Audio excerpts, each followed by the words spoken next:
What's up, dude? What's up, fam? How's it going? Good. I'm so glad this worked out because Mm-hmm. when we were doing the Story Wars the other day, and I was like, oh, let me see if I can find you on something, and because you have the new special out, so this worked out perfectly. So before we go any further, like, tell me about the special, promote it away, like, where'd you shoot it, like, just go into all the nits and bibbles of it. All right, dope. It's you can find it on YouTube. It's called Untitled, a comedy special you didn't know you needed, and you can find it at Ian Edwards Stand Up.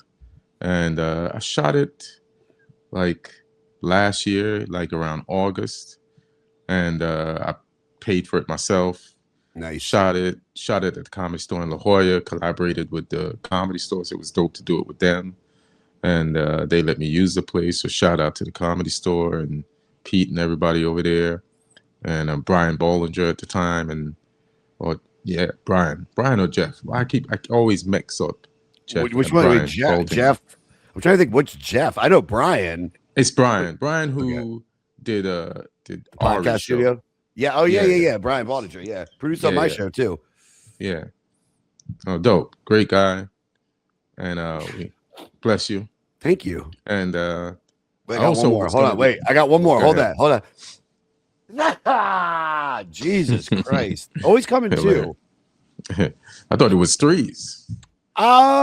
Depending. I mean, I'm like in and out of like, I mean, you're back in LA, I'm assuming, right? I'm back in LA, yeah. Yeah, out here, man. I don't know if it's a change in weather or it's just there's something going around, but it's like, and I don't feel sick. I just definitely feel congested. But no one gives a shit about that. So So keep going with Brian, which by the way, Brian, like, is one of my. I remember when he used to book like Comedy Juice years ago when I first came out here, and always been the homie, and so the fact that he was working at the Comedy Store, like, I loved it when he was at the Comedy Store. Great guy. Love what they were doing, and I love that they built that studio, and he helped build that podcast studio for him too, and the network. So big ups to him and getting it started. But what a great place, dude. La Jolla Comedy Store is, I mean, just it's like one of those rooms that as long as there's people in it, I mean, and I've had it where I've done a weekend and I've had sold out shows and I've had half sold shows, and it's like, I mean, always good. Either way, they're good. Always. I mean? Whoever's in there is there to laugh. So I was like, I'm gonna do this material for the last time. I need a good place to bury it, because once you record it, you're gonna move on to new material. You'll never do that set on the road like the way it is again. So it was a great place to have a funeral, and it was fun night. And I was going to release it earlier this year, but then they had the fires, and it was like, you can't release a special in January. Like, that's just while everything is burning down around you. Listen, while you guys are waiting for your FEMA money, I got a way to get your mind off losing everything, y'all. Yeah. Like, listen, stop running from the smoke. Stay in your like bad air polluted houses and turn on my special. You know what I mean? Like, just turn on your air purifier and check out the specials.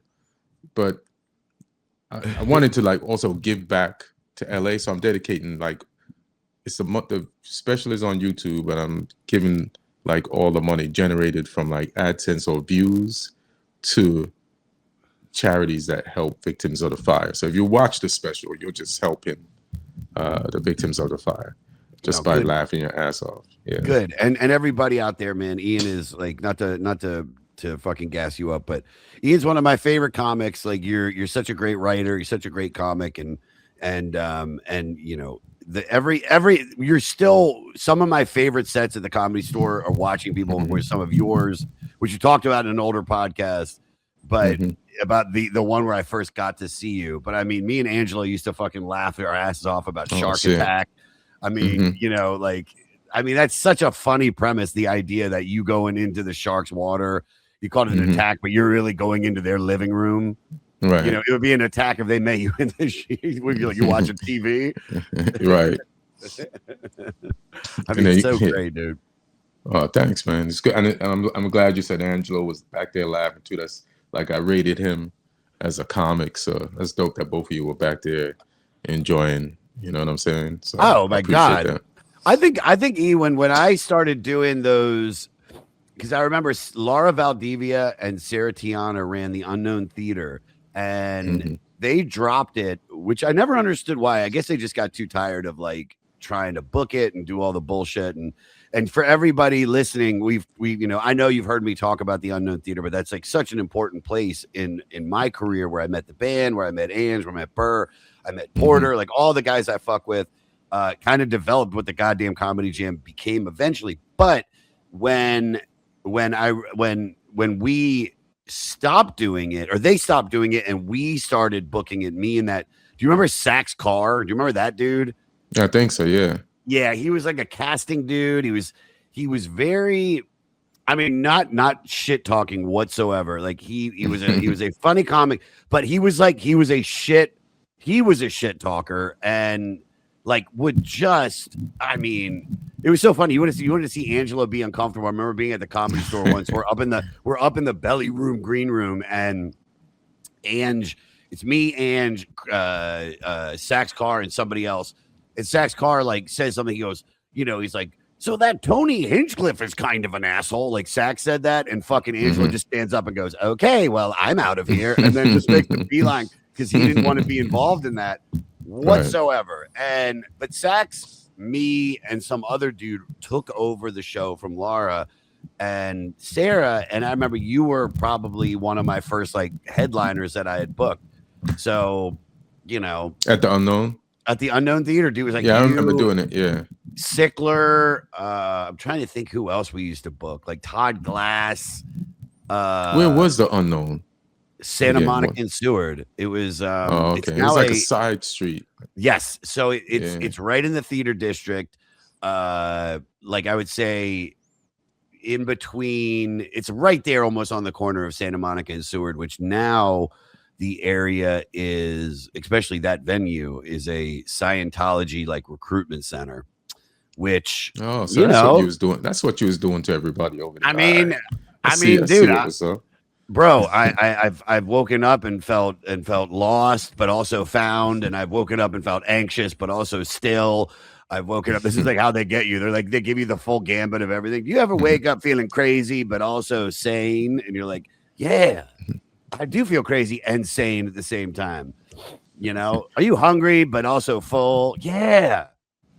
You ever you want to feel like Tom Cruise? Yes. Yeah. Oh my God, dude. If I could have the energy of Tom Cruise and all it would take is Scientology. I mean, Judaism didn't fulfill me. So maybe being in the same religion as Giovanni Ribisi and Paul Haggis.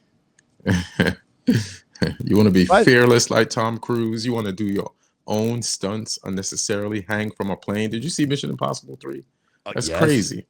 I've seen or not. So here's the deal.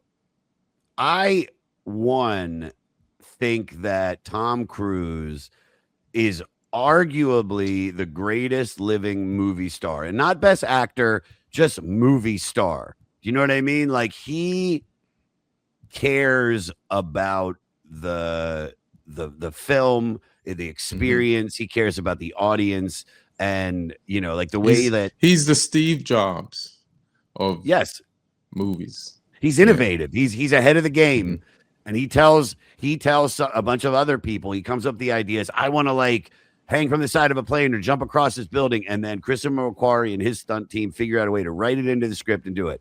I also do think, though, that he has a death wish, and I think that Scientology has some like serious shit on him, and that's why he keeps doing these insane stunts, because he just wants to die where he's out of the game, but it doesn't look like he killed himself. He looks like he did it for the love of the sport.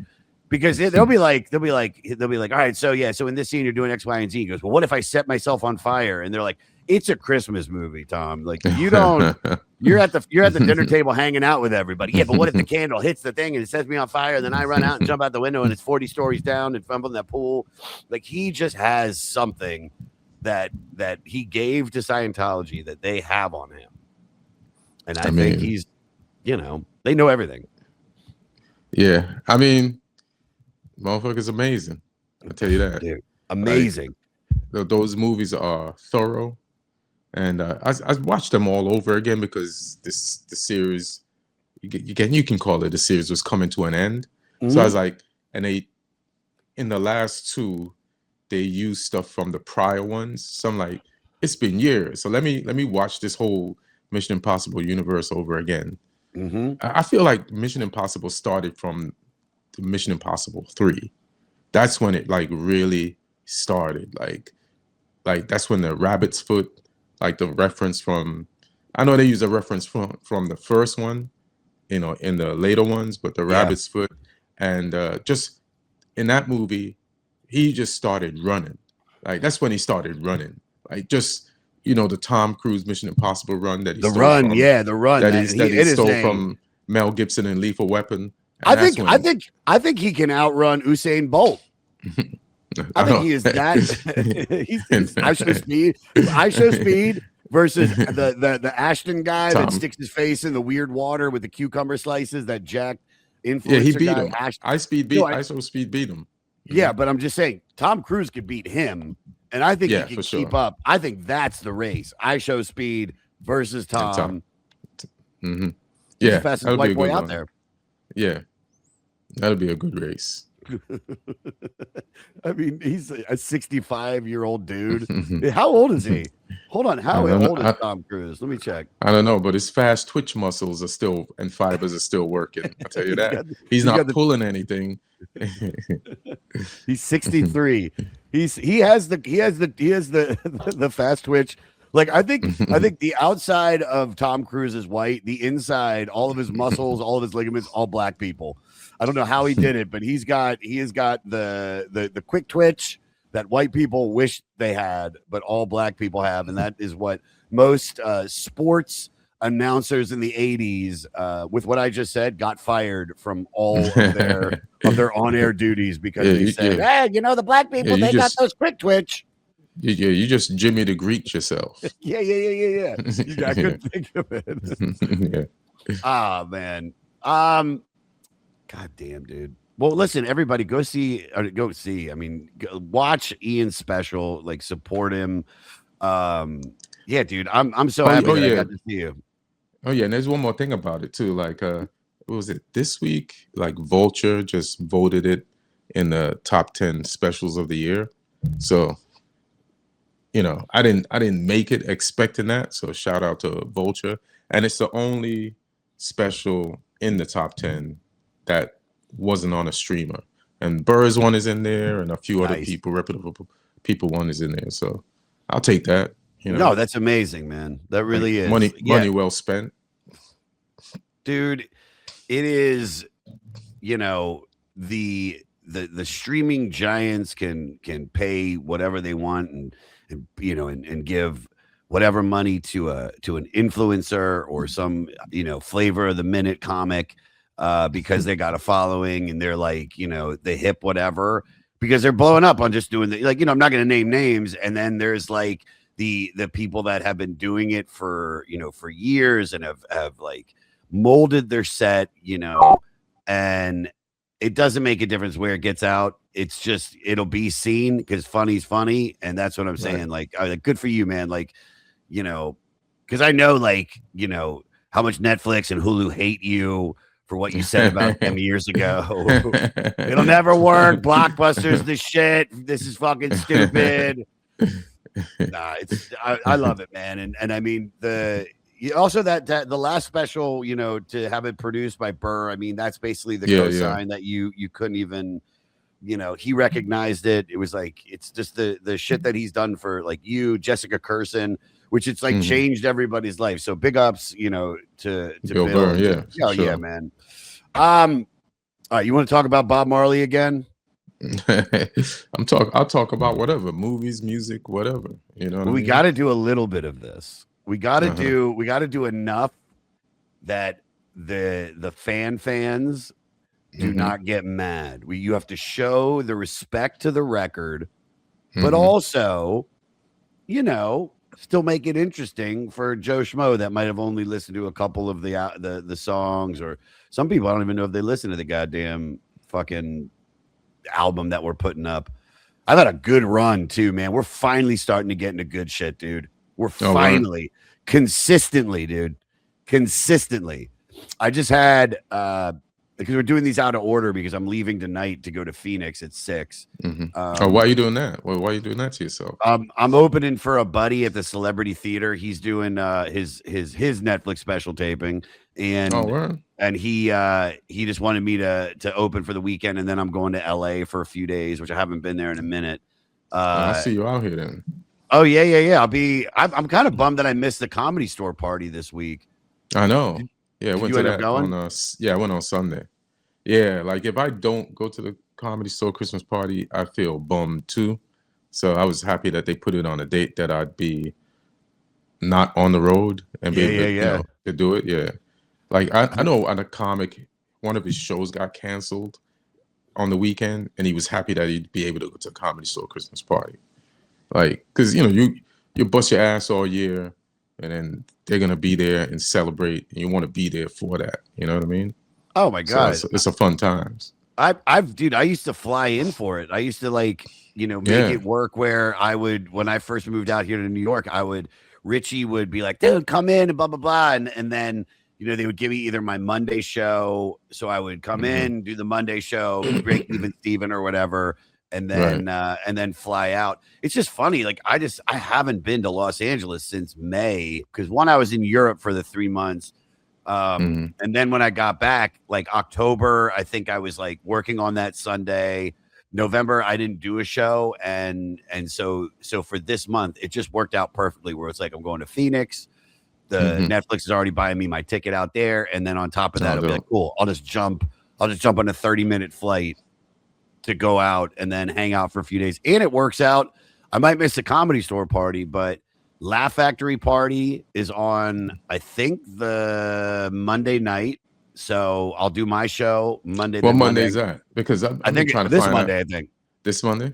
Yeah. All right. Cool. And then the Improv. Shit, I gotta cancel a date. Really? Yeah. Where are you at? Monday. Not like a show date, a date. Oh, a date. I'm going to that party. Yeah. Dude, I had a date last night that was like, I love it when, and by the way, like I'm not just calling this girl, what I'm about to say, promiscuous or slutty or anything like that, but just I love, like, it's rare that I go on a date and the girl is just like cool, also like has her intention of just like, yo, let's go out to eat, and then you just want to go back to your place, and I'm like, really? And she's like, I'd be like, oh yeah, and you're like, all right. That's the way it should be. Yeah. I wouldn't be mad at that. You go to Europe and you see how okay everybody is with like their sexuality and just being like forward. And then we come to America where we were shamed out of all sexual habits by like Protestants and pilgrims and far-right Christians. It's unfair. There's no repression of sexuality in Europe, is it? I don't think so. I haven't been in a minute.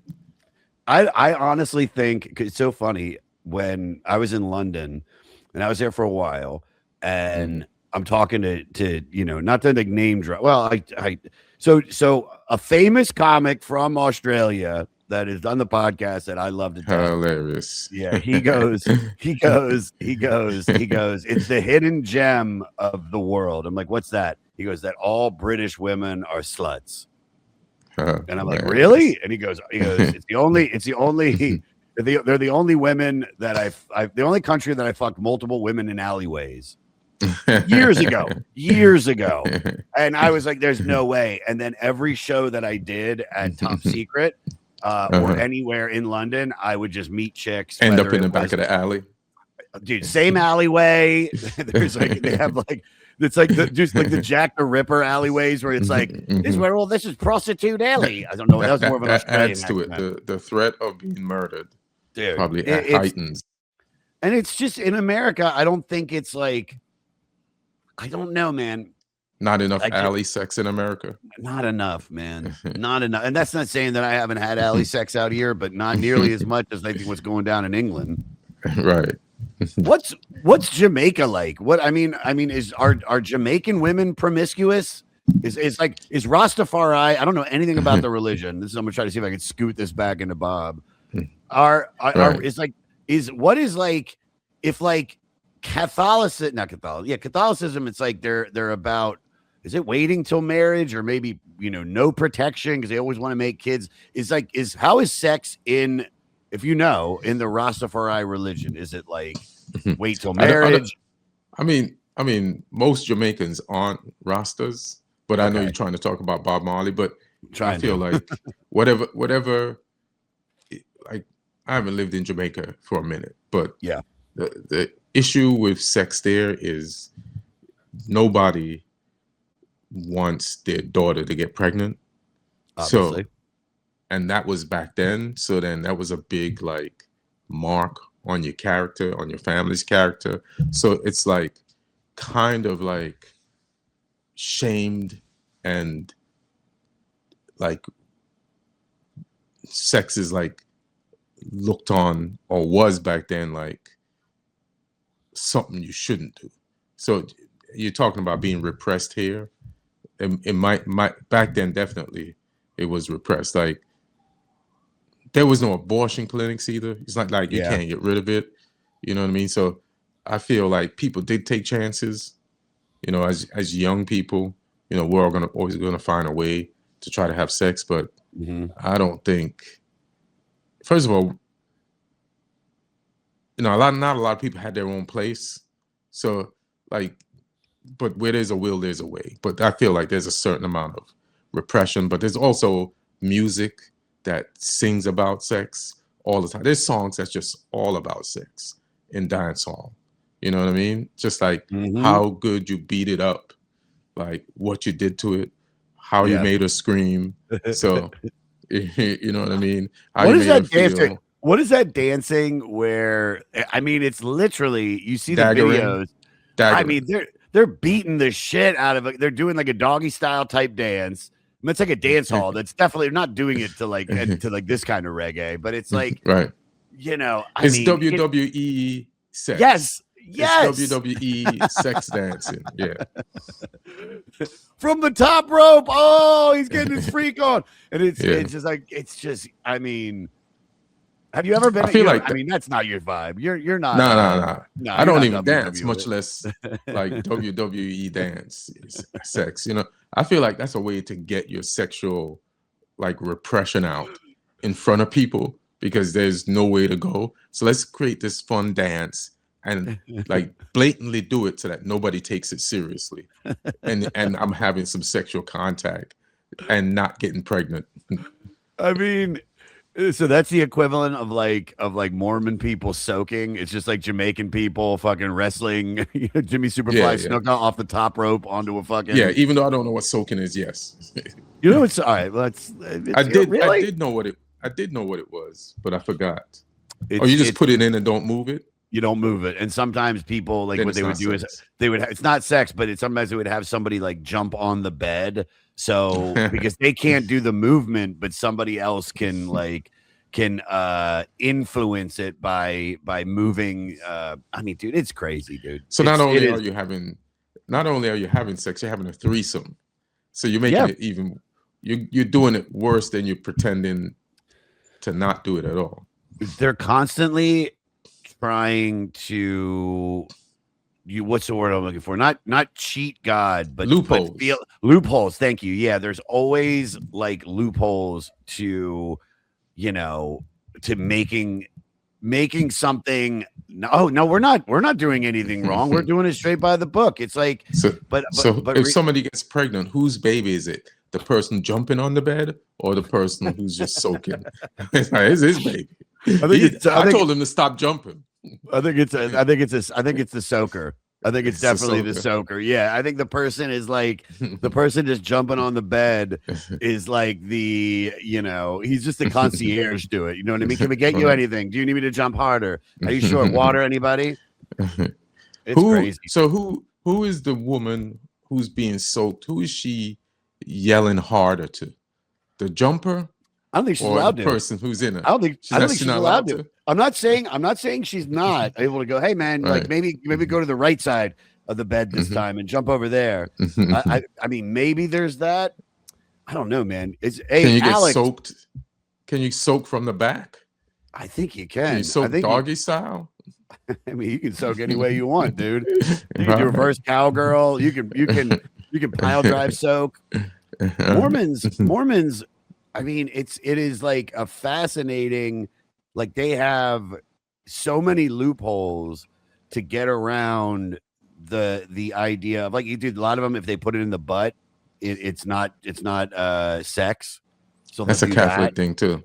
Yeah. Is it? Yeah. I mean, that's why Jews have it right, man. Just fucking, do whatever the fuck you want, dude. There's no shame. But you're supposed to have 9 kids. I think that's not all Jews. That's the Hasids. Are Rastafari like the Hasids of Jamaica? I don't know. Like, I can't speak for Rastafarian culture, but I just enjoy, like, the music, you know what I mean? So, but I don't know as much about Rastafarian culture as maybe I should, or could. Yeah. I don't look. I mean, you were born in Jamaica, you lived in England, right? And then you moved to New York. Reverse, like born in England, then interesting. Moved to Jamaica. I lived in Jamaica from I was 9 till 17. Interesting. For some reason I got those mixed up. I mean, I'm assuming there was like a what's the word I'm looking for with the England and Jamaica? It was a colony. So did you have it's a British colony, right? It's a British colony. It was a British colony, yeah. Huh.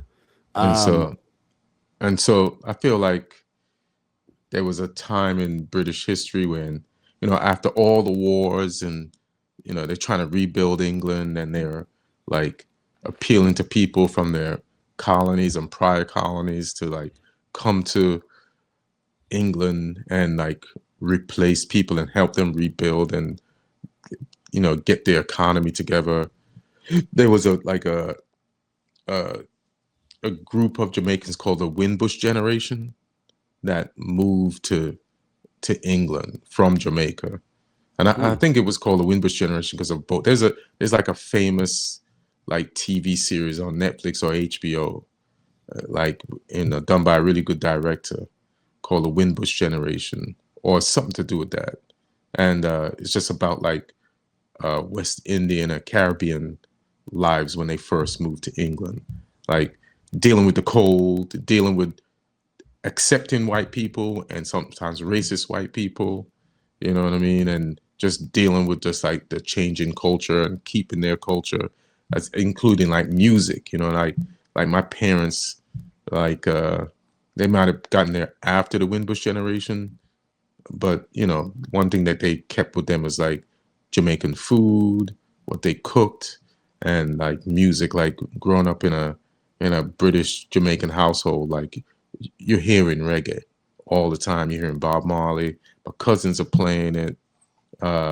John Holt was another like famous Jamaican musical artist at the time, and Jimmy Cliff, who just died. Everybody, you're hearing everything.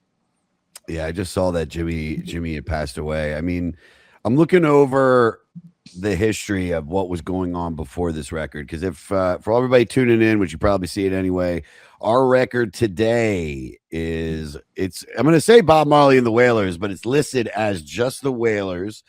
Catch a Fire, recorded May through October 1972, released April 13th, 1973, produced by Bob Marley and Chris Blackwell. And this is coming in at number, I want to say this is 129, because I don't have my normal thing up here.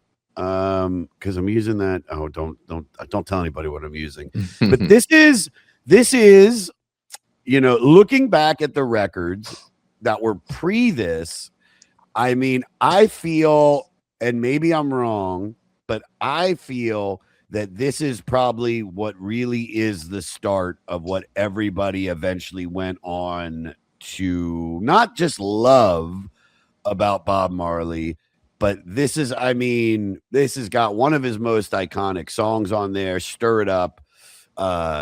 You know, this is the full lineup of Bob Marley and the Wailers with Peter Tosh writing songs, Bunny Wailer, um, Aston Barrett, Carlton Barrett. Yeah, this is Rita's on this shit. Marsha. This is Bob really becoming, you know, the Bob Marley that everybody knows. I'm assuming I don't know if he's got his hair grown out. He's starting to do the locks, but he's like, you can start seeing on the album cover. It's that iconic picture. The spliff one where he's got the, that's one of the most famous pictures of Bob pre him, like really getting the long locks. This like, it's so crazy when, you know, you get to sit down with this record. I mean, this was an easy fucking listen, but yeah, this was his first major international label. It's getting promoted by Island. This is what gave reggae a global launch pad. I mean, but it's got all this stuff we love about Bob, the hard-hitting songs, oppression, poverty, historical trauma, but also the laid-back grooves, the love songs, you know, which is really what, I mean, people, you know, you always think reggae is just, or at least, you know, I think a lot of people, or reggae, what became is just like this very like, oh man, it's like have a beer, like sit on the beach, smoke a J. But reggae has always been at the forefront, you know, and the epicenter, political, spiritual, romantic, and for the people, like all at once. Is that something like kind of what draws everybody? You know, is it like for the people in Jamaica? Is that like, you know? I mean, I'm assuming, of course, you're proud of the music, but it's just like it's on the surface, it might seem just like something super chill, but realistically, it's like, you know, it's like punk rock. It's giving you like real insights to what is going on in Jamaica, in those areas, and in the world, right? Well, it's the music in its like newest form at the time, and just like punk rock, like when something's new and it's always edgy and it's raw and it's fighting against something that needs to be fought against. So reggae, like, comes in with its own sound before punk rock, I think, doing that, you know. And then I'm just listening to everybody you named. It's just like, so you named like a group, right? The Wailers, right? But everybody, including the backup singers, had their own individual musical careers. This is like the SNL of a reggae group, you know, where all the cast members go off and become movie stars because they're just that talented. This is like the Eddie Murphy, Joe Piscopo, Billy Crystal era of SNL, but in reggae. Like, you have Bunny Wailer, Peter Tosh, the Ashton brothers. You got Rita Marley. The other backup singers, from the I3s, had their own individual music careers. Like, that's how talented, like, everybody was. So it's like the right people at the right time with the right new style of music to open up the window and the door for everybody else to keep on listening and to follow in their footsteps and make more music. So it's just crazy how the universe conspired for the best of the best to be all in the same place and in the same group at the same time to start something new. Do you think they found each other because of just the talent that each one of them had? That they were like, we're probably the best in the best of what we do. If you're the best at playing bass, you're the best at drums, you're the best at writing, and then this, and then so they all kind of come together. Or do you think it is happenstance? It's only serendipitous that these just kind of found each other and happen to be like the way that the Beatles all, like, you know, they were nobodies, but it's just a collection of four people coming together and it like became like some things are meant to be. So I think Bob Marley, like, I've read his book, but it's been a minute. So he grew up with he grew up in the country, right? So he grew up with either Bunny Wailer or Peter Tosh. Like, they were kid friends. And I think then he moved to Trenchtown. He met Rita in Trenchtown. That was his girl. He was pursuing music, and I think Tosh was there too.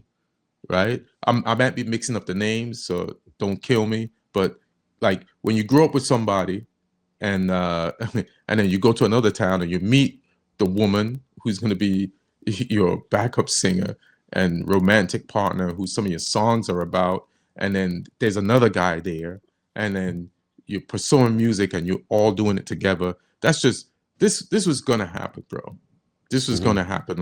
Like, and this music was going to be made. These political statements were going to be made. This fight against what needs, like, it's almost an optimistic story. Like, there's going to be bad in this world, but the universe was going to create the people and to combat it. Like, and it's going to seem like, how did this happen? Is this an accident? Like, is the moon like rising when the sun goes down an accident? Like, it's pretty much the same accident as this. Interesting. I mean, I know exactly what you're saying, that it's like it is an accident. But it is basically what is going to be going on to be the collection of like this is the equivalent of like Miles Davis's lineup for like Kind of Blue. Do you know what I mean? Like, you got Coltrane, Cannonball Adderley, Bill Evans.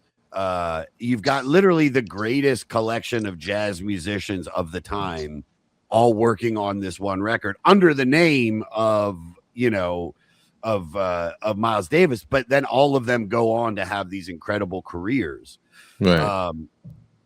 You know, and so for them to kind of like not only just be working on what is the definitive launch pad of one of what reggae does to get to the world. I mean, this is like just such a pioneering, you know, a pioneering group of what, you know, like I said, of reggae artists that are moving forward, like, you know, fucking Peter Tosh, Bunny Wailer, everybody, they all went on to do shit.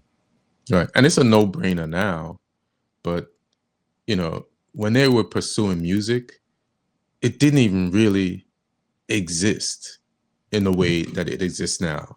You know what I mean? Like, so to want to do this at the level that they did it at, it's crazy. Like, you're not working. Like, back then, everybody, you're supposed to like be old enough to just make money and work and pursue just basic like necessities of life, and to like risk it all to like pursue music where there's no money in it, because it doesn't really fully exist the way it existed like after they made it, like financially. Yeah. And it's just like there's a guy with a record, like where's the money for the instruments? Where's the money to record shit? Like, you know how much expensive it was just to record something back then? Oh my God. Or yeah. somebody take the chance to like, why would I record you and not this other person? Like, I only got like one shot at this, you know, financially. Even the person covering the expenses, you Chris know, Blackwell. Yeah. So it's just, and this is even before Blackwell, just for them like in Trenchtown to be like, yeah, we're gonna pursue this to get to Blackwell, you know what I mean? And you know, it's just a wild like roll of the dice. I mean, because I was going back. I mean, you don't even realize that they were making music in the 60s, like 65, I think was when the first record came out. But this is what I have found is that when I mentioned Chris, and you got to give him a shout because they're local success, limited international reach. They signed to Island.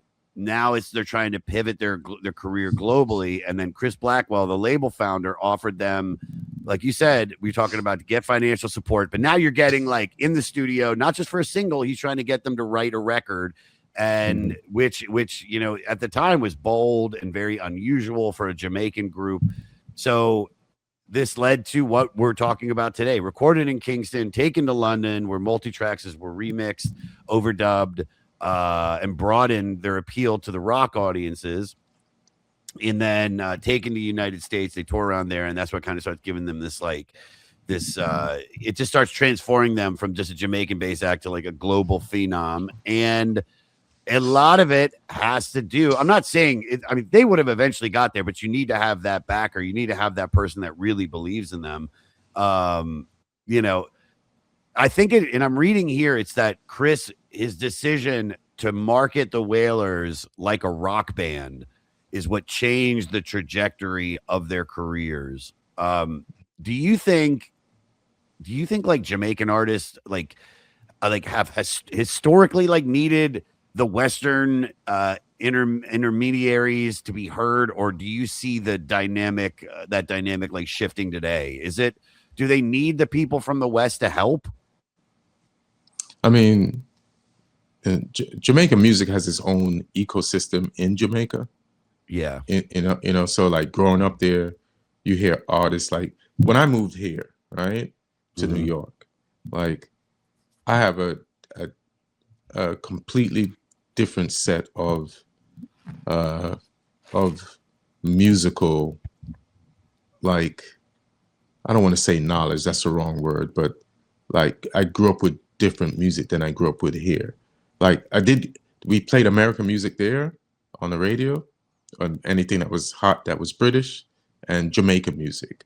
So it's that combo, you know what I mean? So we probably didn't have as much rock, so I had to learn that here.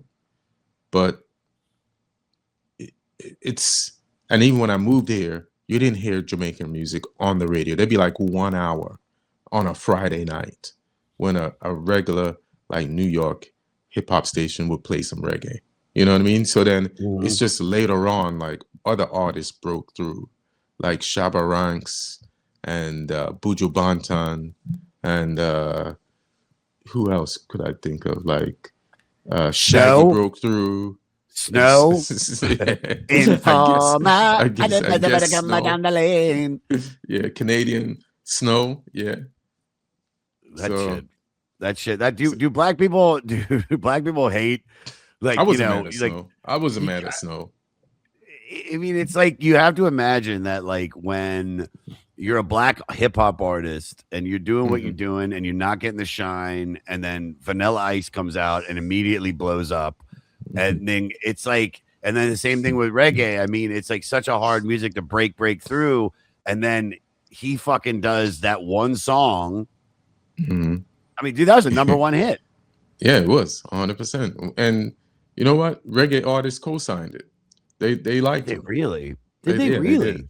Yeah. Interesting. I saw it behind the music on that once, and yeah, he had co-signers, or he wouldn't have. It wouldn't have. It wouldn't have like did what it did. Yeah. Find out, Alex. I know you're producing, find out who co-signed Snow. Yeah. Because I'm fucking curious, dude. Yeah, find out who co-signed Snow, dude. All right, but you were saying it was about you. I didn't mean to cut you off when I started singing Informer. I can't remember what I was saying. Well, either way, how about this? Let's Alex, can you mute your sound until you're ready? Because you're very airy over there, dude. I don't know what you got going on in the background, but you are airy as shit, dude. Yeah, Alex is typing hard. Yeah, dude, it's not just that. He's trying to prove to us he's doing his job. Jesus. He's like, AI is not replacing me. This is what you got central air on and it works, and you want everybody to hear. Also, there's a rocket ship. Are you at Cape Canaveral? Because great sound. Yeah. Oh my god. All right, let's talk about some of the songs that are on this record. I mean, it opens with Concrete Jungle, which is that the first instance of that word being used? Because I now know that it's like, I always assume when you said the word Concrete Jungle, you were thinking of like New York City or like Chicago or like an area, like a big city, like you know what I'm saying? Like a real metropolitan city. That was kind of the term. I've heard it in hip hop. I had no idea that if this is where it started, if that is the fucking way where that it started. Hold on, let me double check. I don't know if it says it. No, there's not fucking. Thoughts on this? Because this is basically, it's about urban poverty.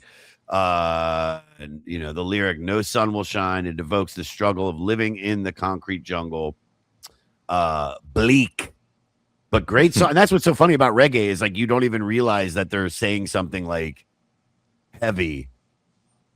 I mean, I think a lot of music is like that, but Bob Marley was like really good at like you ever have to give your dog medicine? Yeah. And you disguise it in peanut butter. Yeah. You know what I mean? To make him or her digest it and swallow it, ingest it. And then that's Bob Marley, like feeding the truth in peanut butter. You know what I mean? Just like this is a great way for people to hear about what's really going on. You know what I mean?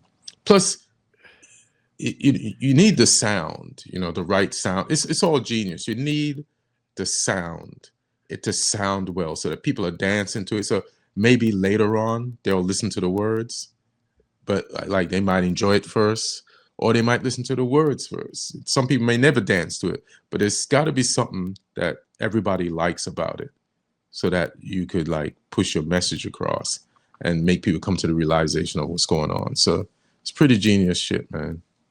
Like even the lyrics that you read out was like, yeah, man, like people are dancing to that. People are vibing to that. Can I ask you a question? Like, I know this is gonna sound like such a stupid white person. Like, is Trenchtown a city? Is it an area? Is it like, or is it just like a blanket for? It's in Kingston, but it was rough. It was rough. Yeah, like it's bad. Huh? Yeah, it was a rough area. Yeah, I got your supported Snow here for you. Who co-signed? He had a key mentorship from DJ Marvin Prince and other stars like Buju Banton, Junior Reed, and Mikael Rose. Oh wow! Yeah, legit. Wow. I'm not gonna go against Buju Banton. No, dude. If Buju's fucking in, I'm fucking in. Who? So you've lived in New York, lived in London, you've lived in Jamaica, you've lived in Los Angeles. Like where has been the roughest place that you live? Where is the concrete jungle? And it doesn't even have to be so much for just crime, but just where you probably had the most struggle. Like I would say either the beginning in LA when I first moved to Los Angeles was probably one of the harder places I've ever lived. But I mean, even growing up in Germantown, where I was with my family and it was like we were having the most like financial hardships. Like that was a really, really, we had for the first half of my life, it was easy. And then for like a big chunk of like 7-8 years, like, I mean, we never had to move into the bad areas, but it was just like the struggle was fucking real. Like, where did you have like the most hardships, like growing up out of those areas? I feel like financially, like we had struggles in Jamaica. Mm-hmm. And so like, but again, like the simplicity of life made it fun, but definitely like having money. And then also back then, like the elections were rough. So it didn't matter where you lived, like it's a small island and there was like a lot of the same stuff that Bob Marley was singing about. Like during election time, like there was one party, they tried to coerce everybody into like voting for them. And so it's almost like some gang shit. Like you can't, like there's you get threatened all the way from the election cycle started to vote for this party, or they make examples of people would get shot up if they were like not going to vote, to coerce other people to vote in that way so that there would be a certain outcome in the election. So there was like JLP and PNP violence, you know what I mean? So then the PNP's like, well, JLP got guns, we need to protect ourselves, and then they got guns. You know what I mean? So then there's this big back and forth, and there's this wave of violence in the island. That's when we left. Like it was getting there was a lot of like shit going on in the news. So now, I don't know if they do it now, but there was a point where Jamaica started like, they just like, all right, tomorrow we're having an election. There's no big lead up to it, because the lead up to it is months of violence. So then it's just like had to like make that period of like having an election shorter. Ooh, that's crazy. Has Jamaica influenced your writing style? Yeah, but I probably don't know in what ways. It probably helps me. Like, we're pretty straightforward. I don't want to speak for every Jamaican, but we straightforward. Like, we say what we see. We don't beat around the bush. So it helps with like punchlines and observations and not being afraid to say certain things. You know what I mean? So I think it's influenced me. And there's a sense, the logic of Jamaicans and the way like our brains work is definitely in my stand-up. Yeah, because it's you know, how can it not? I mean, you know, you're always influenced by the areas that you grew up, but especially like you. It's funny is like even some of the the more like edgy shit that you've said. It's like you're also kind of masking very much like you know, like what Bob did. You're feeding the dog the pill in some peanut butter. You know, so you're cleaning it up a lot. Yeah, you have to do that, and Bob Marley definitely influenced like okay, so I can't just be up there not saying nothing, or just saying, you know, like check out how like he got a very strong message across in an entertaining way. So like that always stood with me. Like, so he's influenced my stand-up more than a lot of comedy, you know? Yeah.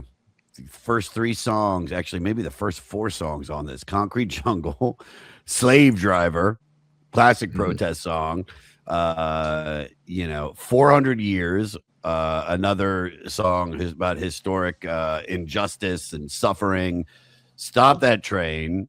I guess it's like kind of is like a song about like escaping and leaving behind the pain, built on you know, it's just so funny. It's like you have 4 songs in a row that are real heavy material, and yet you have almost no idea. Like when I listened to this yesterday to prep for it, it was like it just doesn't feel like I'm being force fed, you know. It's very, like I said, dude, you said it perfectly. It's the pill and the peanut butter.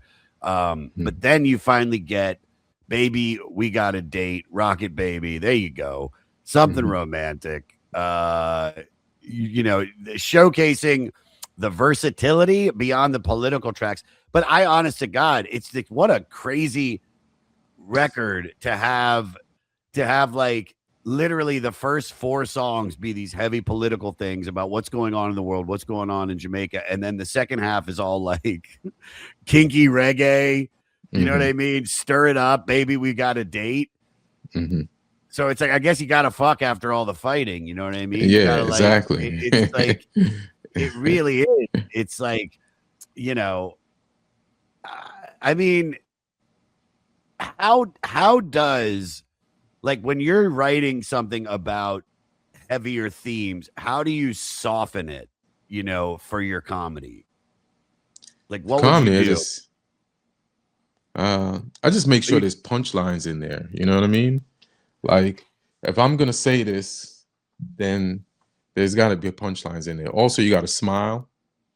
Also, you know, I used to yell. I don't know if you remember when I was like, when did you yell? I don't ever remember you yelling. When I was at like a New York comic. Okay, but then, see, I didn't know you till LA. Yeah, because you had to just to stay on top of the crowd. It's New York, everybody's loud, you know. But then I'm you know, as I got like older, I mellowed out a little bit. Plus, I just wanted to be me more. So then I was like, and I also realized some of the harsh shit that I say, if I don't yell it, then it doesn't come off as harsh. So that's kind of some of the peanut butter. You know what I mean? And yeah, so I'm so laid back. Some of the harsh stuff I say, or edgiest stuff that I say, doesn't come off as edgy. You know, everybody has their way to deliver it, you know? Yeah, but I've never personally I don't think I've ever really seen you yell on stage. That being said, I've what I love about you is like you can kind of draw everybody in by setting the tone of your pace and being yourself, and then you bring everybody in. Mhm. And also like New York, I mean, there's 90% of the people that I perform with now, I guess out here, nobody yells. Like I'm the only yelly comic. Yeah, New York back in the day, especially on the black circuit, people were yelling. Plus, a lot of white comics used to yell, like Dennis Leary. Uh, there was Sam Kinison. Yeah. Like, and these are before my time, but they were always like comics on the edge. What's his name? Who died? That was in the Texas Outlaws. Like, he was like, you grew up watching people like that. Ollie Joe Prater? No. No. I'm just going by some of the weird pictures we used to see at the Comedy Store that are still up there that you're like in the hallway. Bill You're Hicks. like, oh yeah. I mean, he's a yeller for sure. Chain I mean, the number smoking. one. Yeah. Where do you think you really did you grow the most as a comic? Was it in New York or when you got to LA? I feel like both. Because New York is the beginning, right? Mm-hmm. And I had to grow enough to like end up in LA. And then LA was like a different set of growth. Like now you're a comic. Like now let's refine exactly and fine tune like which type of comic you're gonna be. Like now you know how to be funny. Can you be funny as your fingerprint in your own way? That's different from everybody else. So yeah. It's funny. Like I think that I definitely cut my teeth in Los Angeles, but it's like where I really think I grew the most was like moving out here. You know, New York is just it is that, concrete jungle. It's a concrete jungle. It's harder. And I don't know if I would have moved out here first if I would have still been doing it. I don't know if I would have been able to survive. I think it's a lot easier like living in Los Angeles, being broke in LA. Even though you could you don't need a car in New York and you could take the subway and and I think maybe you could live out in Queens, and probably when I started in 08, I couldn't imagine what the rent was. If it is what it is now, it must have been fucking $1,000 for a studio apartment or maybe a little bit more. But it's like, there is something about that about being here in New York that is just, not just being around the comics. It's just, they're so different. They're just such I don't want to call it a stronger group of people, but it's just like this, the way that you would walk into the cellar years ago and you hear the stories about just every comic shitting on one another, which they would never do in Los Angeles. Like if you were started shitting on somebody, if you started busting the balls at Neil Brennan, he would get really mad. You know what I mean? Whereas here, it's it's just the way that it is. Yeah, yeah. I realized when I moved to LA, you can't just bust balls, because people will take it personal. And those people move up the ladder and then hold it against you. And it's like, it's not like that was a unique group in New York where ball busting was a part of forging each other as comics. You know what I mean? Yeah. All right, let's see what else we got on this. Let's talk about the love-making songs on this record, and let's wrap this shit up. Oh, yeah. Baby, we got a date, Rocket Baby. I mean, it is 4 thickies, and then you get into the stickies. Stir It Up. I mean, Stir It Up's obviously this is the fucking hit. This is the big one. Originally recorded in 67, re-recorded here. This version helped the Wailers to wider audiences. I mean, how could it not? I mean, this is this is that perfect example of Bob Marley when he's not doing the political shit, the making love, the it's like this is like a satisfy my soul. It's just the love that you get from your partner, but also that one vibe or feeling in an audience, that nostalgia, the anger, the joy, the transcendence. How, I don't know if I have a question for this. Adam, do we have a question for Stir It Up? Is this the next question? I got a better question. What Bob Marley song do you think is the best to fuck to? Like, what would be Stir It Up? Stir It Up is definitely in the Mount Rushmore. Stir It Up is foreplay. This is like full on. This is definitely, I think, in his top 5 of fucking songs. Yeah. I mean, Stir It Up is some shit you play on a loop. Like, Stir It Up is like shortbread cookies. Yes. Like, you ever try to eat just one of those? You can't. Like, the box is open, and let me just have one more.